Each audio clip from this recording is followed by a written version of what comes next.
well-being, and it's you know, it's still, there are still stigmas, there are still stereotypes about mental illness, and it's obviously still difficult for people to speak up about mental illness. A lot of people find it easier to share about their physical illness than disclose issues with mental health. Of course, mental health is, you know, thankfully something that people are being more willing to talk about, and it's really critical in a work environment, and especially after we've all gone through, or what we are still going through with dealing with COVID in the workplace, that this is probably the most critical time we've ever had as a society and as workplaces, to deal with lingering effects of people being isolated and at home, and challenges working through this pandemic. So human rights law protects individuals from discrimination based on disabilities, both physical and mental. It's also based on perceived disability. So mental health challenges like depression, anxiety disorders, PTSD, you know, any diagnosed schizophrenia, bipolar disorder, those are all protected from discrimination under the BC Human Rights Code. And individuals, if they feel they have a valid claim for discrimination based on adverse or negative treatment for mental health, those claims go through the Human Rights Tribunal. Hopefully what you want to do is, as an employer, is make sure before anyone gets to the point where they feel like they need to file a human rights complaint, that they actually deal with it in the workplace. Because your obligation as an employer is to ensure that you create and maintain a work environment that's free from discrimination on any of the grounds, but in particular with people with mental disabilities. That can also be a perceived disability. So what can happen, it's kind of easier when you talk about a physical disability. If someone had cancer and they had treatment and then they come back and now the employer is still treating them as if, oh, well, maybe they won't be able to work as hard. That's also perceived disability without actually knowing whether there's somebody has something wrong with them. Same thing too, if someone suffers from a mental health issue and say they've taken a stress leave, the employer can't perceive that person, well, now they're always going to be, you know, they're always going to be a delicate flower and I'm not going to be able to give them back their full workload. So these are really important, and they're difficult scenarios to work through, but we're going to help you sort of understand the law first, and then we'll get to some specifics. Okay, next slide. Okay, so like I said, there's different kinds of definitions of disability. Essentially, the general definition is that when it creates an inability to pursue an occupation because of physical or mental impairment. And then there can be definitions under disability plans. So that's a different kind of disability, which may have a specific thing, usually where the person can't perform the duties of his or her or their own occupation for a certain period of time. So a disability generally is going to be where it prevents someone from doing their work, essentially. And under human rights law, disability is given the widest possible interpretation, and whether it affects someone's ability to do their work as well. Because of course, sometimes it's, you know, if someone has a broken leg, it's easier to see, okay, well, they can't then lift the things they need to lift in their job. When someone is suffering from a mental health issue, for the employer, you have to be a lot more sensitive because you may not see the outward signs of what that looks like. Okay, next slide, please. This is just, you know, I've put some examples or statistics in our slides just to show, you know, where these issues come up and by age and sex. So it's obviously every age, and as people get older, then they're suffering more and more from various kinds of disability. Okay, next slide. But this is the most important statistic, I think, of all. 1 in 5 Canadians will have a mental health problem at some point during their life. So it's everywhere, and you know, it's a pretty high statistic. So that's why we obviously have to take it seriously. Okay, next slide.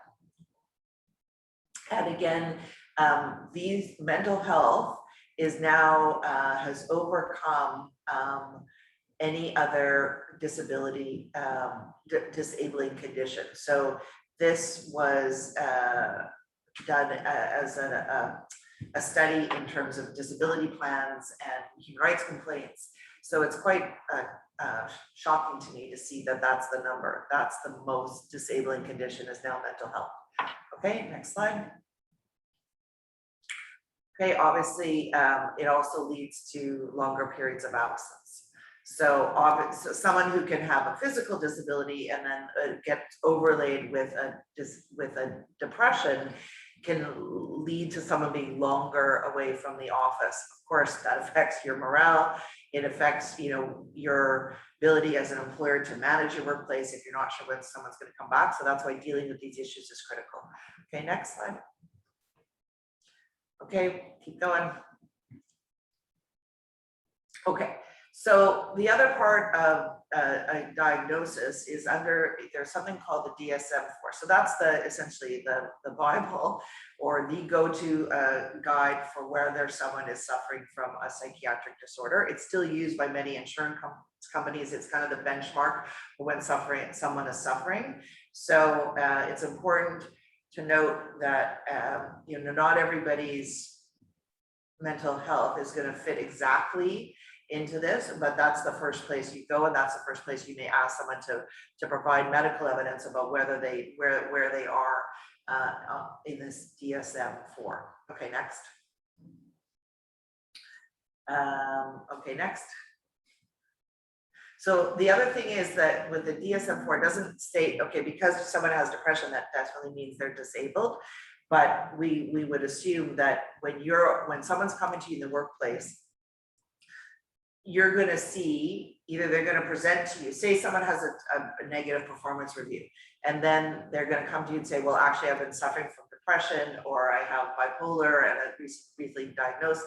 And so then you now have this obligation to accommodate. So once someone comes to you, and you can't ignore, you can't turn a blind eye. If someone is behaving, all of a sudden they're behaving differently, they have outward signs of depression, or they're, you know, crying in the bathroom at breaks, they are just present differently, or they're having outbursts that they never had. Those are things the employer can't turn a blind eye to.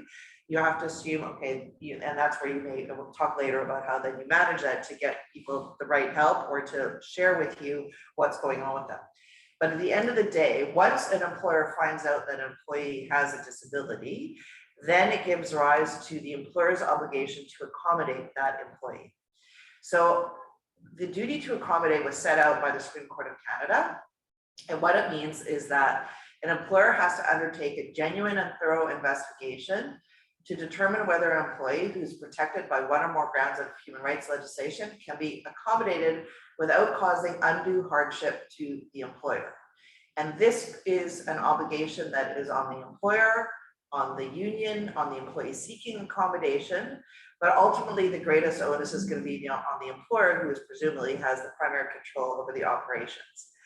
And this duty applies to all stages of the employment relationship, including the hiring stage, whether someone's off on disability and even post-termination. So it's a pretty far-reaching obligation. And when I say it includes even the hiring stage, so that's why you have to be really careful when you're interviewing people, that you don't ask, and you know, in the States, they ask this all the time. In Canada, you would never ask if someone has a disability.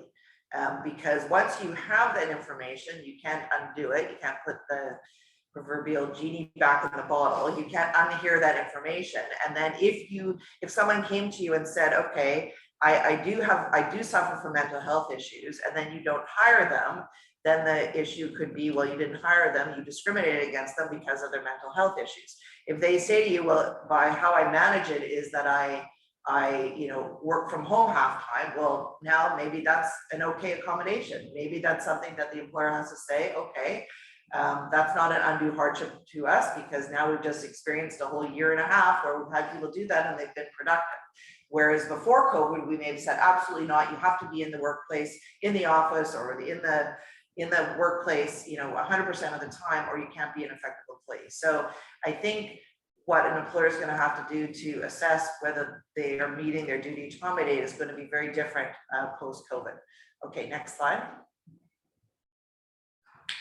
So essentially, in order to get this protection from being accommodated, this was also a Supreme Court of Canada case. So this was the first case which dealt with the fitness test used to select forest fighters in BC. So the test showed that the pass rate for men was double that of women. So essentially women who were mostly, or 50%, were unable to meet this test. And so the Supreme Court of Canada looked at this and said, well, first of all, is the person part of a protected group? In this case, it was a woman, so her gender protected her. And then was there a nexus between the protected ground and the failure by the employer to provide an accommodation? Okay, next slide. Now, what happened is that, of course, whether someone has to be able to lift 100 pounds over their left shoulder to be a firefighter, maybe that's rationally connected to the performance of the job. But did the employer put a test in that was so high that it wasn't really legitimate to the work-related purpose, the bona fide occupational requirement of the job? So it would have to be, then they would have to show it would be impossible to accommodate that individual. Well, if it showed that 80% of the time they only have to lift 75 pounds or whatever, you could have a test that said you lift 75 pounds, and it doesn't matter if you're a man or a woman. That's the standard, that's the minimum. Now it's very different, next slide, it's very different with disability, with mental health issues, because you have to show that a rule is rationally connected to the performance of the job. So, I mean, does someone who suffers from mental health issues, does that mean they're not able to do their job? Well, say they're bipolar. If they're medicated and they're being effectively managed by their physician, there's no reason they shouldn't be able to do the performance of the job. So with mental health issues, of course, an employer is entitled to have an employee show up and do the fundamental terms of their position. And then whether they need a leave or they need some modification, maybe they need breaks, those are the things that are going to be, most employers are going to put a rule in good faith, that you have to show up for work or you have to participate in meetings. I had one situation in our own office where someone had a hard time. They didn't like to work with people. They're better working on their own. But if, you might not be able to accommodate someone to say, well, you never have to interface with anybody in the office, right? So, that may have been an undue hardship because if you're in a team environment, someone who has that mental health issue, that may not be an appropriate workplace for them. Okay, next slide. I think I already covered this. Okay, next slide. Now, the issue about undue hardship. So undue hardship in every case is going to be different depending on the employer. If you need someone to do certain work, like in the firefighters, then the employer would have to look at, can we test against an individually sensitive standard versus doing a group standard? Can we use alternate standards? And if we could, why didn't we do them? Is there a way to do the job that's less discriminatory while still accomplishing the employer's legitimate purpose? And are there other parties who, like the union, for example, who might be obliged to assist in the possible accommodation for roles?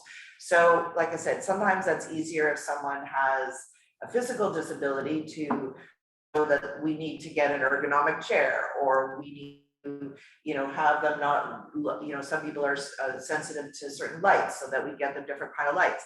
With mental health, there's a lot more investigation involved and probably a lot more input from an employee required to say, what is it that they need in order to do their job? Okay, next slide. So next slide. I cover this. So this is where the Supreme Court of Canada then clarified what does undue hardship mean. So the test for undue hardship is not total unfitness for work for the foreseeable future. It's just whether the characteristics of how the person is suffering are such that the proper operation of the business is hampered excessively, or if an employee with such an illness remains unable to work for the reasonably foreseeable future. So, and the employer's duty to accommodate is going to end where the employer is no longer able to fulfill the basic obligations associated with the employment relationship for the foreseeable future. And this seems pretty straightforward, but it's a really challenging thing. And I'm mostly representing employers in these situations where if someone has taken 3 mental health leaves or stress leaves, at what point is that too cumbersome on the employer to find other people to cover their position? You know, if you set a standard for attendance in your workplace, which you're entitled to do, and someone every other day says, well, I just don't feel like coming to work today, you know, that's not something that an employer has to manage. To me, that would start to border on undue hardship, right? An employer is entitled to say, okay, I need 10 people working in the widget factory. I need them to show up on a regular basis, because if those widgets don't get done, then the next part of the operation can't be fulfilled. So it's going to be, you know, it is on a case-by-case basis what you have to do to assess whether the relationship is such that the person is no longer able to fulfill the basic obligations. And, you know, it is not someone who has a mental health issue or someone who's pregnant. Any of the grounds of discrimination, if someone falls in one of those categories, it doesn't mean they're in a bubble forever. You can, you know, if a pregnant employee stole from you, you can still fire her even though she's pregnant, right? Because you're not firing her because of the pregnancy. If someone is not able to fulfill the basic standards of, you say, look, if you're not going to be able to be at work, I need you to call your supervisor in the morning before 8 o'clock, before your shift starts. And if they can't do that, then they're not able to meet some of the basic obligations. So it is a bit of a gray zone. And I think it'll be helpful when we get to Glenn, who's going to go through some of the examples in the cases to see where these issues come up. But it is it's a gray zone the employer's in, and you're a little bit between a rock and a hard place with dealing with these issues, because it's not an exact formula. Okay, next slide. Safety can be an undue hardship factor that's most often accepted by, you know, human rights tribunals or arbitrators. So, you know, yes, an employer might have to take a certain amount of risk. You know, say someone can't operate a forklift safely because they are on strong medication for something. Yes, can someone else be parachuted in to do that? Yes, but if there's no one else to do it, safety, and you can't have someone with even any remote safety issue operating machinery like that, you can't do it. You know, if you have someone in your accounting office who needs to be razor sharp during tax season, then you know, or if you have whatever specific focus that needs to be on whatever you're producing, then if someone is distracted or not able to focus, then that can be an issue that's going to constitute undue hardship.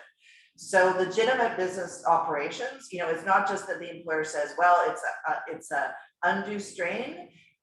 You know, if it affects morale, if it's a fundamental employment fairness that everyone else is pulling their weight and this person isn't, then those are things that a tribunal or an arbitrator will consider.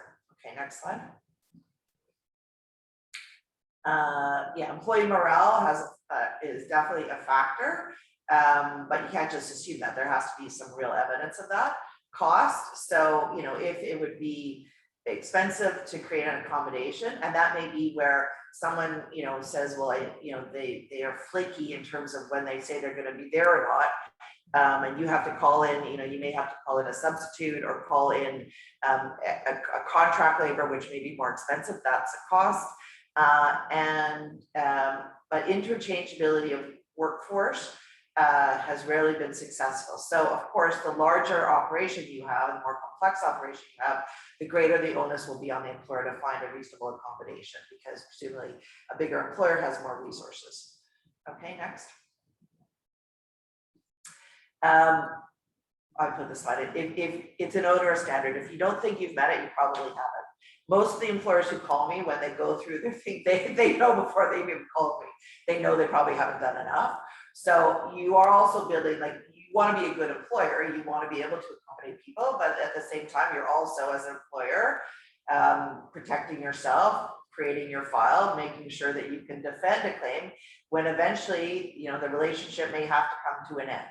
And so that's where you want to make sure that you have, you know, shown, you have memos, you know, you have notes of meetings where these things have been discussed about how you might manage these things, and then you're in a better position to defend them. Okay, next. Okay, next. We already covered this. Okay, so now I'm going to hand it over to Glenn, right? Yes, doesn't look surprised, to talk about some of the cases, and then we can go through some other examples and some, of course, take any questions you have. Okay, excellent. So we're going to do some review of some cases so that we can kind of get some context on how these principles are applied. The first one is Than v. BC Ministry of Public Safety and Solicitor General. So this is a 2020 decision. In this case, the complainant employee suffered serious mental injury while working as a community coroner. He developed PTSD as a result and did not return to work. The employee filed a human rights complaint alleging that the respondent employer failed to accommodate his disability. The complaint was dismissed. Modifying the role to exempt attendance at scenes of death would alter the very function and purpose of a coroner and impose undue hardship onto the employer. Next slide. So we're going to talk about how the bona fide operational requirement kind of comes into this analysis. So this doctrine, it refers to employment limitations, such as mandatory retirement at a fixed age, which must be imposed honestly in good faith and in the sincerely held belief that such limitation is imposed in the interest of the adequate performance of the work involved, with all reasonable dispatch, safety, and economy, and not for ulterior or extraneous reasons aimed at objectives which could defeat the purposes of the human rights legislation. So it must be related in an objective sense to the performance of the employment concerned, and that it is reasonably necessary to assure the efficient and economical performance of the job without endangering the employee, their fellow employees, or the general public. Next slide. Okay, so this decision is Stewart v. Elk Valley, Pole Corp. It's a Supreme Court of Canada decision from 2017. So this case affirmed that the firing of an employee following an on-site accident and a positive drug test did not constitute a discriminatory act. The employer had a clear drug and alcohol policy in place, which allowed employees to voluntarily seek treatment without fear of discipline, except in the event where treatment was sought after a workplace incident. So although Mr. Stewart was immediately terminated, he was offered the opportunity to apply for employment after 6 months, provided that he had completed a rehabilitation program at a recognized facility. The employer agreed to pay 50% of the cost of the program on certain conditions being met. There was also evidence that there would have been vacant positions available had Mr. Stewart applied for employment after completing the program. The Supreme Court of Canada held that this policy involved bona fide occupational requirements and thus satisfied the test for accommodation to the point of undue hardship.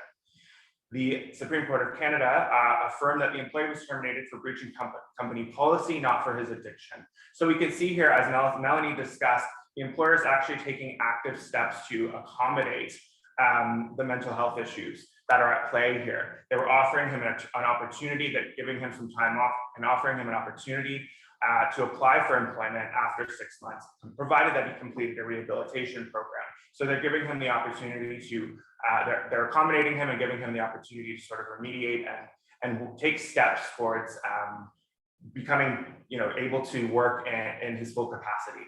Next slide. Okay, so this decision is DATS v. McDonald's Restaurants. It's a 2007 decision from the BC Human Rights Tribunal. So Bina Dat worked at the same McDonald's for 20 years before she developed a skin condition that prevented her from meeting the restaurant's hand washing policy. Ms. Dat was unable to work for long periods of time, was on disability benefits, tried a number of different treatments, and unsuccessfully attempted to return to work 3 times. Ms. Dat's doctor eventually stated that she could not work in a restaurant, at which point McDonald's terminated her employment. So the employer, McDonald's, argued that it has a strict hand washing policy to meet health and food safety requirements. Restaurant employees work as a team and all positions must help as needed. It had accommodated 3 lengthy absences and return to work attempts.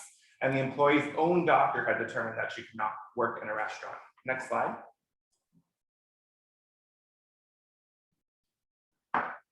The tribunal found that McDonald's had failed to meet its duty to accommodate. The employee no longer wanted to work for McDonald's after the complaint process. So reinstatement wasn't an option that the tribunal could order.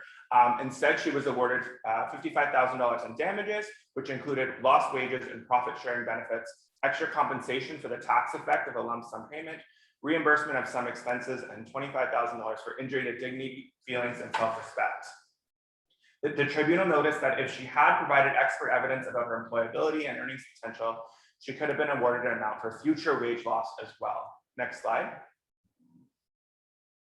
So some lessons coming from this decision. Although it may seem that the tribunal was insensitive to the realities of business operations, there are a number of lessons that may be learned from this decision. An employer must be innovative yet practical in considering how to accommodate a disabled employee. So that's a quote from the tribunal. An employer must discuss the disability and options for accommodation with that employee. The tribunal was particularly sensitive. Sorry, slow down. Okay.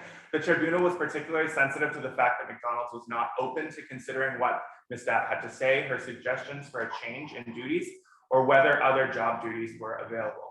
An employer must consider other jobs that are available or jobs that may be modified to achieve accommodation. This includes the bundling of duties, which may result in a new position altogether. So I think this kind of ties into what Melanie said, with the bigger the employer, the bigger resources that are available to them. And here McDonald's had an obligation to really see what other options were available and at least engage in the exercise of examining the duty to accommodate and how they could discharge that duty. And I just want to add here too, like, I mean, this is a much older decision, but it's still relevant today. Obviously, it's still the law.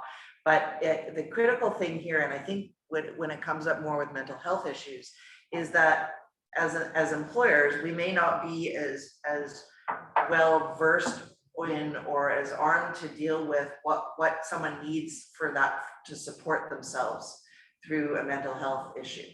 So because employees have been more reticent to talk about these issues, this is the critical part where you really need the employees' input. Here, McDonald's failed because they didn't even listen to what she had to say in terms of maybe she could do other duties that wouldn't have to involve her dealing with direct food preparation, right? That's the reason she had to wash her hands, was for food prep. There's lots of other jobs she could potentially done or altered her duties. So it's really critical with mental health issues to be able to, make your employees feel safe, that they can have those discussions. The employee can't just say, well, I have a mental health issue, so you just have to treat me like with kid gloves and not engage me. The employee has that obligation too, but you have to participate with them in terms of, and really look at, could you take away part of the duties that cause them the undue stress that makes them, exacerbates their mental health issue or the anxiety, bundle it into a new position or carve out. You don't have to create a whole new position anytime, but you have to consider, you have to consider maybe you could take 10 or 20% of someone's job away, but you have to get their input about if that's what it would take. Maybe that's something that an employer could consider. Okay, sorry. Over back to you. Next slide. So this is a decision called Mazuelos v. Clark, 2000 BCHRT decision. The facts are the complainant, Ms. Mazuelos, had been hired to care for the employer's 2 young children. She subsequently became pregnant and informed her employer, Clark, that she was having difficulty coping with morning sickness and nausea. Clark dismissed her because she did not believe that she would be able to adequately care for the children. Next slide. The tribunal found that the employer should have made a greater effort to determine Mazuelos' present and future capacity to perform her job. By way of illustration, the tribunal proposed that Clark should have asked whether the complainant was using anti-nausea medication or given her a chance to perform under supervision before terminating her employment.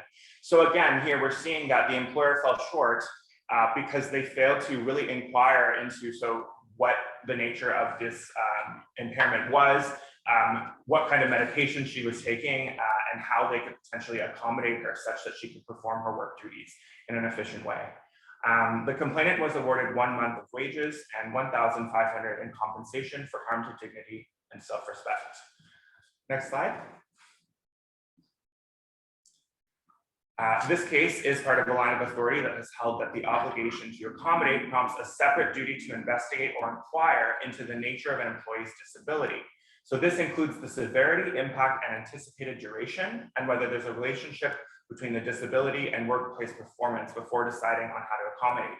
So again, this ties into what Melanie was saying about how everyone sort of has a role in this process, being the employer, the employee, the union if there's a union involved, but it really does, the biggest responsibility is on the employer who has these operations to not just to really actually actively engage in this duty. If an employee comes to you and says, for example, I've been diagnosed with ADHD, then that employer has an obligation to inquire into the nature of the condition and whether there are, maybe recently there could be any other issues or depression or anxiety that relate to that. So they have a duty to inquire and usually get some details about medical documentation and get some further details about that.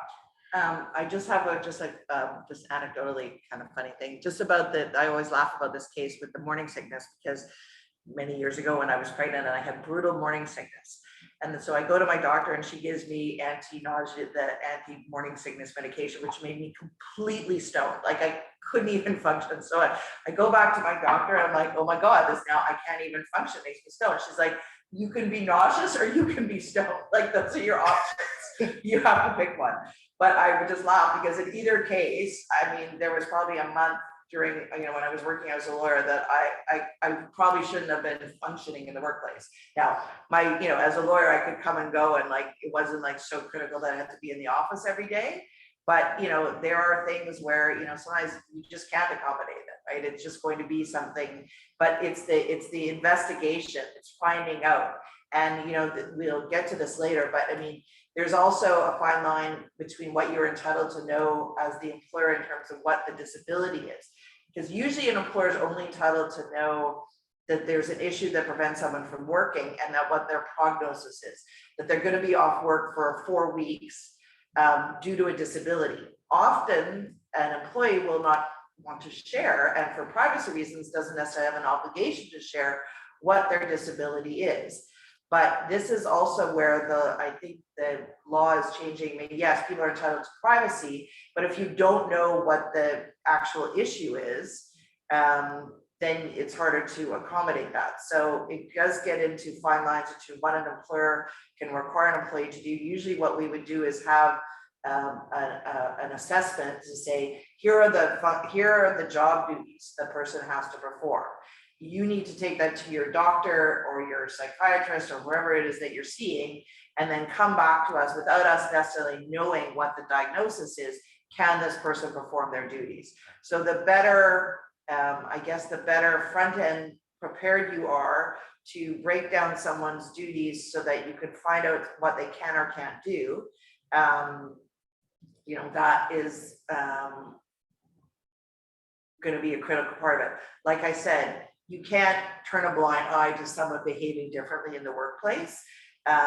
You have to investigate. If someone is not behaving the way they normally behave, the employer has a duty to investigate that.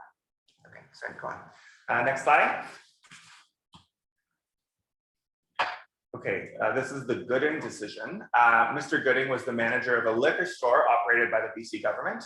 He was terminated after being caught stealing alcohol. When confronted, he admitted that he was an alcoholic and apologized for his behavior. Initially, he was suspended without pay and eventually terminated after the completion of the employer's investigation.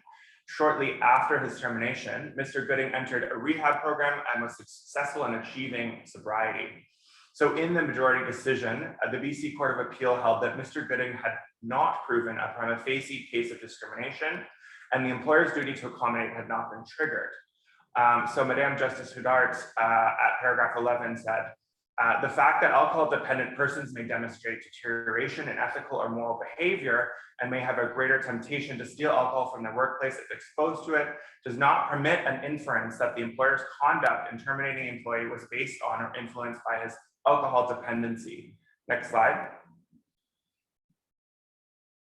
In other words, the focus is on whether the employer terminated the employment because of the disability. This decision suggests that an employer has the right to discipline regardless of an employee's addiction or mental illness when that employee engages in criminal conduct. The addiction would only be considered when assessing an appropriate penalty, at which stage the duty to accommodate would be considered as well. So this decision demonstrated a shift in the treatment of disability and termination by the courts. Many arbitrators have distinguished this decision or altogether refuse to follow it and instead use an old hybrid approach, which separates those parts of the misconduct for which the employee is culpable and those for which he's not culpable by virtue of a disability. It's not always clear how an arbitrator will approach the issue. Do you have any comments on this one? Yeah, no, this is an interesting, issue, because we often see it if someone has, say someone has had not great performance, and then they get a new manager who is all of a sudden like totally onto them, like, wait a second, this person is not performing well, and the standards totally, get higher. And then invariably this leads to the person going on a stress leave. And then it turns out when they ultimately come back and then the employer says, okay, now we're going to terminate your employment, then they disclose, oh, well, I was having a mental breakdown because my marriage ended, or I was suffering from alcoholism, so that's why I was not able to be present. And so it is messy in terms of, if the employer didn't know that and then but took the step to terminate, can it then be responsible for information it didn't know about? Does the duty to accommodate arise when you find out about it after? Is the fact that someone's performance is now related to because they were suffering from depression, does that mitigate against being held to the standard of what performance should normally be? So it is still messy in terms of when an arbitrator will use this approach and when the tribunal will. But the issue is that even if it's one of 1,000 reasons why the person got terminated, because the employer says, oh, this person now is declared with me that they're an alcoholic, they have an addiction, that's a disability, I don't want to deal with this, then that can be enough to give you a human rights complaint. So this is not settled law, and this is a really challenging area for employers because you never know where it's going to come out, which is why having really carefully documenting and investigating and getting as much information you can before you make a decision is going to put you in the best place to defend that decision if you have to. Awesome. Next slide. So even in cases where termination seems reasonable, such as termination of an employee who commits a crime or theft, the Human Rights Tribunal, Labor Relations Board, and the courts may arrive at opposite conclusions. In addition, consider that this matter took more than 10 years to resolve. Many businesses would not be able to carry on litigation for so long. This is why it's advisable to seek legal advice on termination and accommodation before taking steps, no matter how egregious the employee's offense. Next slide.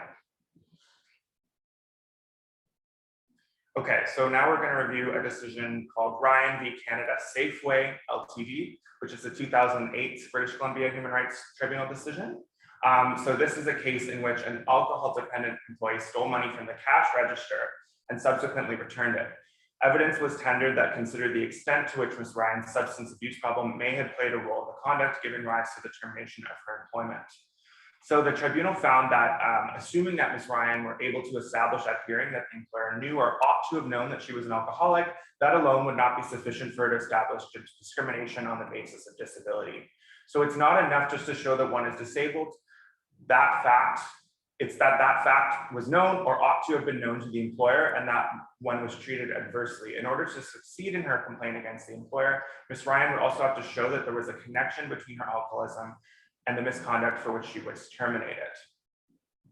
The tribunal's case law refers to the required connection as a link or a nexus. So here again, it's kind of that balancing of, it's sort of between a rock and a hard place or a tough situation because it's sort of something that's brought up after. And so how does an employer deal with that? So these are tough questions that an employer has to deal with when this issue isn't disclosed at the forefront. And this issue has come up where someone, I don't know if it was a case or an arbitration, like a tribunal case or an arbitration where someone had a gambling addiction, and that can be considered a disability. And they stole money, they kept stealing money from petty cash, right, to feed their gambling addiction. An employer certainly does not have to accommodate that, but if you have an employee who, if it's unrelated to their employment, the fact that they, sorry, that's a criminal issue. Sorry, there was another case where someone was stealing and then they were terminated, and then it turns out it's because they had a gambling addiction. Well, the fact that if they're in the accounting department where they're dealing with money, then that's related to their employment. You can't have someone who's like the treasurer who's then been convicted of theft. If they were working in the stockroom, doesn't matter if they're convicted of theft if you don't have anything of value that they can steal from the stockroom. So these issues come up in kind of strange ways, whether it's really tied to their employment or not. The fact that she stole money from the cash register doesn't necessarily make it a nexus to her being disabled. So, I mean, that's said, the employer is entitled to have much stronger evidence about whether there's a nexus between the misconduct and the alleged disability, like addiction of any sort. Next slide.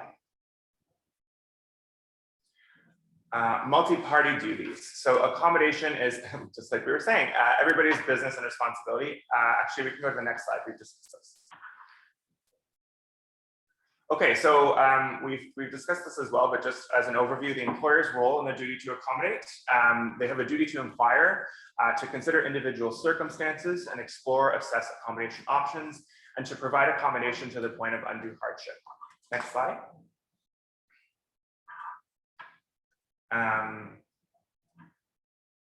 Next slide.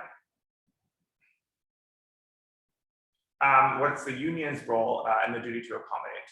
So they have a duty to accommodate if negotiated terms and conditions are discriminatory. They have a duty to facilitate and cooperate in the accommodation process.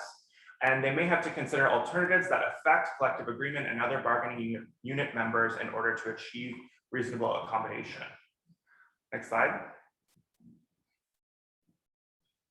Okay, so this is a decision on the duty to inquire. Mackenzie v. Jace Holdings, a 2012 BC HRT decision. Ms. Trotter worked for Thrifties for several years. In that time, she often exhibited mood swings, irritability, became tearful during meetings, and had gone on a 2-month stress leave. She did not tell the employer she was suffering from depression, and she was eventually terminated. Next slide. So the decision, and we've kind of discussed this, but we'll see how it plays into practice here. Thrifties had a duty to inquire into whether the behavior that she exhibited was due to a mental disability and whether she required any accommodation. They did not fulfill that duty. They dismissed Ms. Mackenzie because the behavior she exhibited, particularly mood swings, irritability, and being manipulative, which was consistent with her diagnosis of adjustment disorder and depression. So the tribunal found that part of the reason for her dismissal was due to discrimination. So any issue of bona fide occupational requirements and any accommodation of Ms. Mackenzie's disability cannot be answered until the duty to inquire has been fulfilled. So basically what the tribunal is finding here is that it's a multi-step process. And so when she was exhibiting that behavior, the question is, well, would a reasonable person have thought that this might have been related to a disability? And if so, they have a duty to inquire. And had they done that, they would have learned that she was dealing with these mental health related issues, and that was impacting her work performance. So all of that needs to happen before you start engaging in assessing the core sort of requirements of her work and whether she could be accommodated to the point of undue hardship. You have to do the duty to inquire first. Next slide. So the employer should have reasonably understood that the employee's depression was affecting her work performance and should have made efforts to accommodate her, despite not knowing for certain that she was suffering from a disability. Next slide. So this is Salazar, the JSL Investments Corporation. The employee was employed as a dental assistant from January 2011 to January 2013, when she commenced sick leave for major depressive disorder requiring hospitalization and attendance at a day program for 1 month. She requested to return to work 1 to 2 days per week. Her employer requested to contact her psychiatrist directly, to which she agreed. After a call between her employer and psychiatrist, the employer terminated her employment via a text message. The employer's reason for this was that the demand of patients would be too stressful for her, given the severity of her depression, and the employer could not accommodate her request to work 1 to 2 days weekly. Next slide. So the decision was both reasons for the employee's termination of employment related to her mental disability. So the employer failed in both procedural and substantive aspects of the duty to accommodate. The employer did not ask the employee if she could work more than 2 days per week and never asked if she would be able to return to work full-time at some point. So again, the employer has this positive obligation to inquire and not just take what she's saying at face value, but see what the future would look like, what the plan would look like. And they failed to do that here. They didn't discharge their duty or to at least inquire about the request from the employee or about the employee's actual medical limitations or requirements. The tribunal held that this in and of itself constituted a failure to accommodate. Next slide. Okay, so now we're going to discuss employee versus employer obligations regarding the duty to accommodate. So this is Foley v. Local Venture, a 2018 BC Human Rights Tribunal decision. The employee in this case alleged that his employer discriminated against him on the basis of mental disability when it terminated his employment. Following his leave of absence to attend residential addictions treatment program, the employee claimed that his employer pressured him to divulge the reason for his leave of absence. He continued to miss work regularly and was eventually terminated due to frequent absenteeism. The employee claimed that he had a mental disability both due to ADHD and a substance addiction. Next slide. Okay, so what did the tribunal decide here? They dismissed Foley's claim. His employer didn't know of his addiction and he failed to prove that all of his absences related to his disability. So here we have a case, as we've said, the employee does have some role in this. They do have an obligation to at least raise the mental health issue. And here he failed to do that and they didn't know that it was there. His addiction thus was not a factor in the employer's decision to dismiss. So the principle that's really important here is that the employer must know or ought to reasonably know that an employee is suffering from a disability before the duty to accommodate will arise. It's the employee's obligation to communicate the nature of their disability to the employer. Where an employee effectively declines to participate in the accommodation process, he cannot successfully complain of his employer's failure to reasonably accommodate. So it's again sort of tricky here because the employer does have a duty to inquire, but an employee also has an obligation to at least let the employer know that they are suffering from a mental health condition. But the employer, they ought to, if they ought to reasonably know, then they have a duty to inquire. So it's sort of an interesting balance there. And then another point in this decision is that the employee wasn't actually participating in the accommodation process. So therefore, that was part of the reason that the claim failed. Next slide.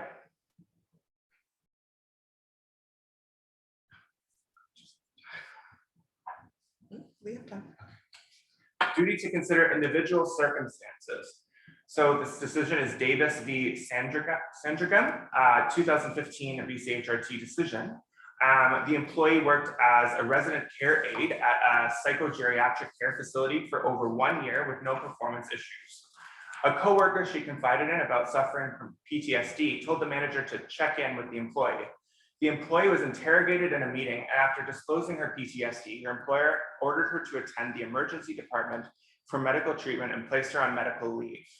Next slide. So this is a quote from the tribunal with regards to their decision. If there's a work performance issue and it is reasonable for an employer to query whether the work performance issue may be related to a disability, an employer is required to inquire whether the employee requires an accommodation, and if so, to provide medical documentation. That is not the case here. Mrs. Davis did not request a workplace accommodation.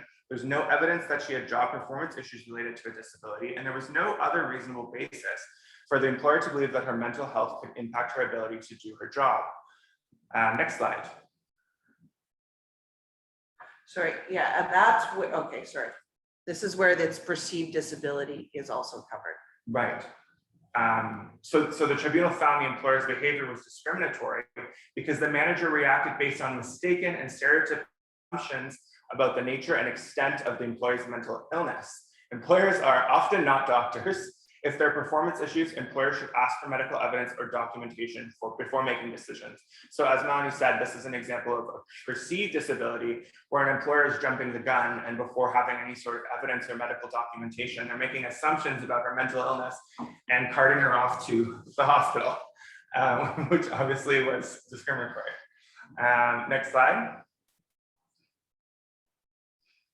This is the Benton v. Richmond Plastics, a 2020 Human Rights Tribunal decision in BC. So here the employee was hired to work for the respondent employer. Benton's co-workers had a negative first impression of her. They described her as odd, unprofessional, nervous, a loud talker, not making eye contact, and wearing an inappropriate outfit. Her employment was terminated by the CFO, the Chief Financial Officer, who explained that Benton was being terminated because she did not disclose her medications, and that makes her feel uncomfortable. I think we know how this one's going to go. The employee filed a human rights complaint alleging discrimination based on mental disability. Next slide. This is a decision. So the tribunal pointed to the suspicious timing of Benton's termination in finding evidence of discrimination. She was terminated mere hours after disclosing her mental illness. Benton was told that she was being discriminated explicitly because of her mental health disclosures. That was a clear sign of evidence of discrimination. In handing its decision down, the tribunal emphasized that mental illness did not have to be the only cause or even the primary cause for termination, and awarded her $30,000 for injury to dignity, as well as $35,000 for 12 months wage loss. So here's a quote from the tribunal. It is not necessary for Ms. Benton to prove that her mental illnesses were an overriding factor in the decision or only the cause underlying it. Rather, it is enough for the purposes of human rights law that it be one factor. And just hear the issue too on what a person can claim if they have been discriminated against. So the awards have been increasing. So dignity, injury to dignity is for the very breach of human rights legislation. So, and they can range from $1,000 to, I think there's a recent case when it went up to $150,000. So we're not in the States where people are getting millions of dollars for being discriminated against, but those numbers are climbing. The other thing is that the employee is always going to be able to claim for the amount of time they're out of work. So it's not that like, oh, well, I could have given them 2 weeks severance, that's all they get. No, the employee can claim. So if someone's suffering from a major depression and then they get fired, presumably that's going to make their depression worse, and then may take them a lot longer to find comparable employment. So the employer can have huge liability for lost wages plus his dignity, injury to dignity. So it's a huge cost to the employer to go through a human rights case, to go through an arbitration. Obviously that is going to cost you in time, and if you should get legal representation through those, but they're starting to be costly if you don't handle it right. Now this obviously maybe was an extreme example, and again, it just has to be one of the factors.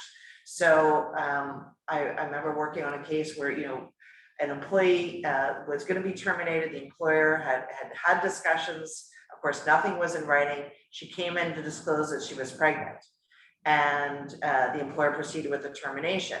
Well, the employee said, well, it's obviously the nexus is everything was going great. I never had a performance review before. Now I tell them I'm pregnant, and then I get fired.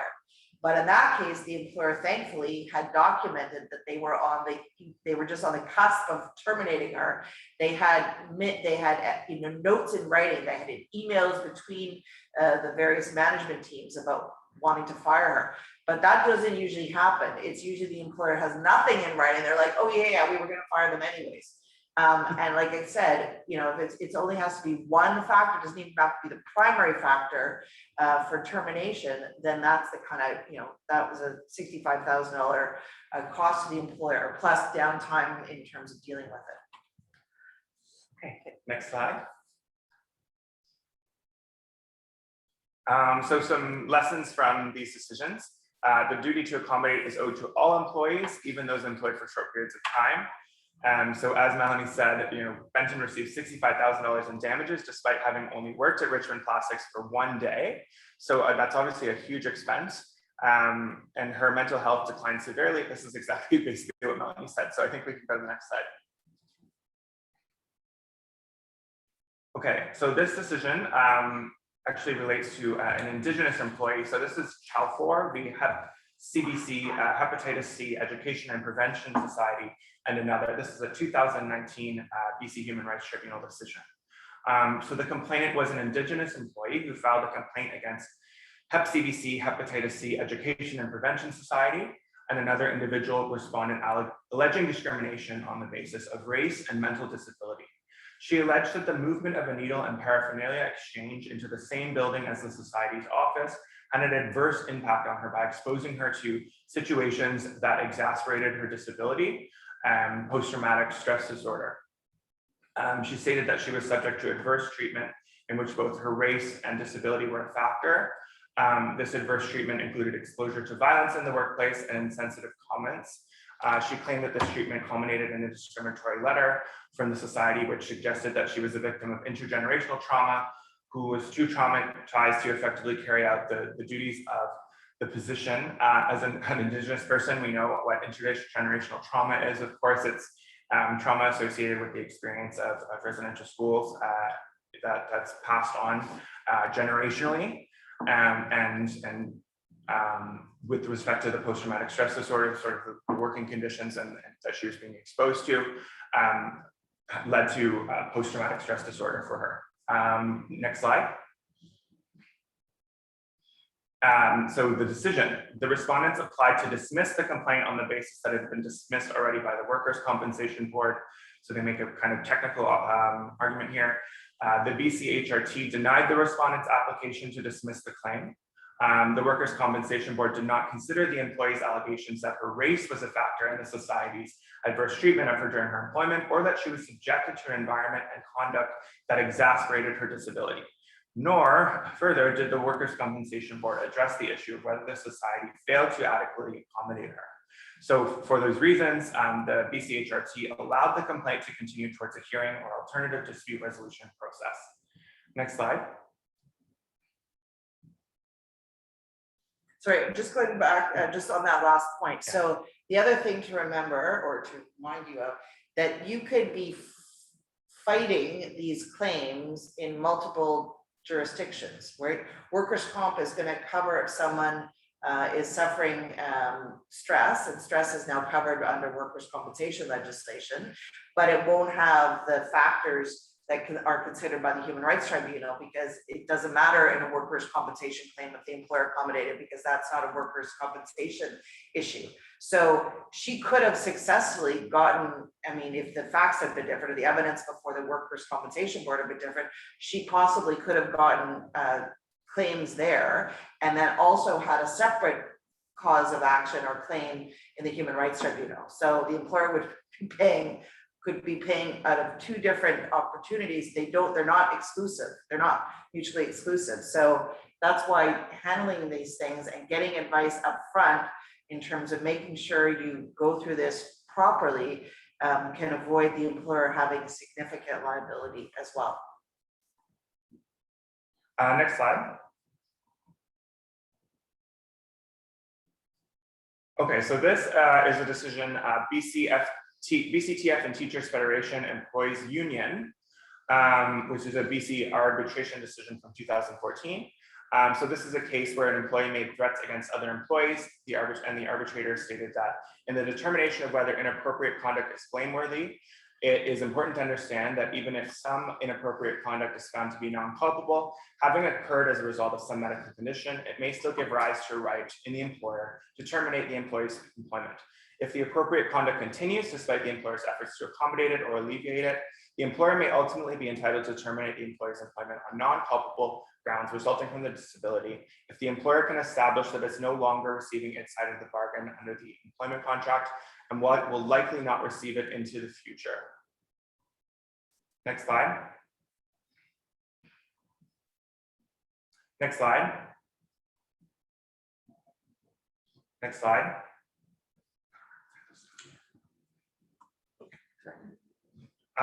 Okay, so some further things to note about the duty to accommodate.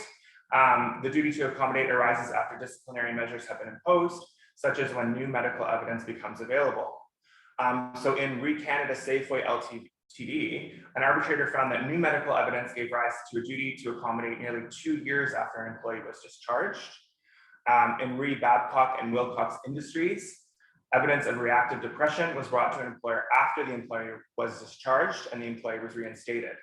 And in Re Calgary Cooperative Association and Calco Club, an employee displayed rude behavior towards customers as a result of frontal lobe behavior caused by a 15-year-old brain injury. Evidence of this arose after discharge and the employee was reinstated. So, go ahead. Yeah, sorry, these are mostly gonna come up where it's an arbitration where reinstatement is a possibility. I mean, that can be in the tribunal, but I've never seen in the tribunal them look at evidence so far after the fact, unless it should have been reasonably obvious to the employer that the employee was suffering from something and maybe they didn't have the evidence at the time and then they can later bring the evidence. Okay. So yeah, these are technical Okay. cases, yeah, So in the arbitration context. more likely. More likely. Okay, great. Next slide.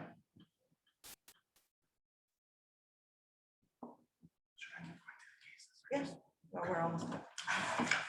I'm just gonna do a discussion. Okay, so, yeah, I think that, we've given you enough examples of, the cases, and I just wanna leave, I know we only have a few minutes left, to give some time if any of the participants have questions. Oh, I did want to just do the one slide about the updates to human rights law, because it discusses the Indigenous people.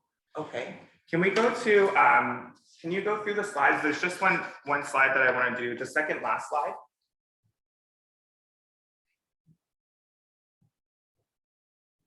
Okay, so this is important for our purposes here today. I just want to quickly overview some recent updates to human rights law in BC, which are exciting. So in 2020, the BC HRT released a report entitled Expanding Our Vision, Cultural Equality and Indigenous Peoples' Human Rights, addressing serious access to justice concerns for Indigenous people bringing human rights complaints to the tribunal. So this report discusses access to justice issues facing Indigenous claimants and makes recommendations to broaden the concept of human rights, including adding Indigenous identity to the BC Human Rights Code and incorporating Indigenous legal traditions and international human rights principles as reflected in the UN Declaration on the Rights of Indigenous Peoples, which BC has committed to implementing through legislation. Some more exciting updates. In January 2021, the tribunal actually appointed Indigenous members in order to prioritize increasing Indigenous representation within the tribunal. So this is a really exciting development. And then adding indigeneity as a protected characteristic takes into account circumstances and experiences uniquely faced by Indigenous peoples in Canada. So these are some exciting new updates that the tribunal has implemented and is implementing. So stay tuned on that as the tribunal continues to develop. So that's just an exciting little thing that I wanted to add before we got into questions. okay, so are there any questions?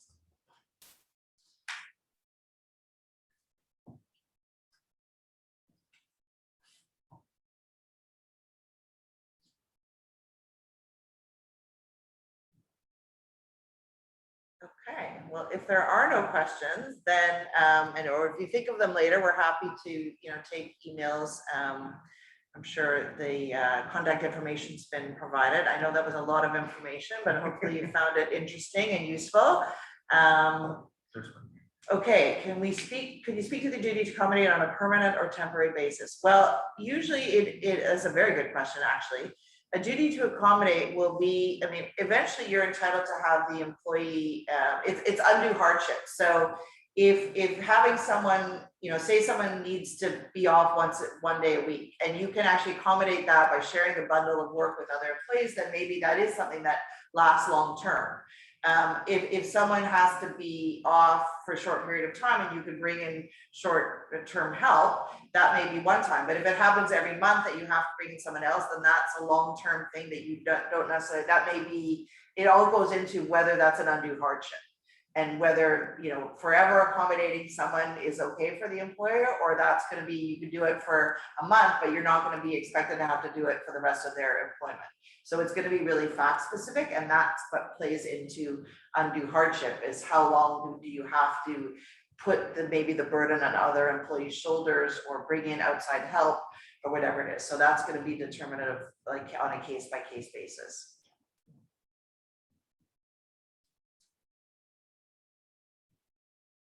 Okay. Any more questions?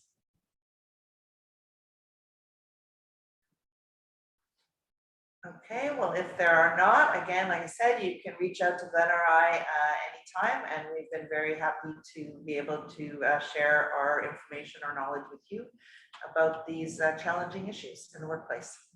Chimigwech, everyone. Thank you for being here today. Thank you so much. That was a great presentation, and we'll also make the presentation. They're also available on Hightail, so you can go back and find all the information from the slides.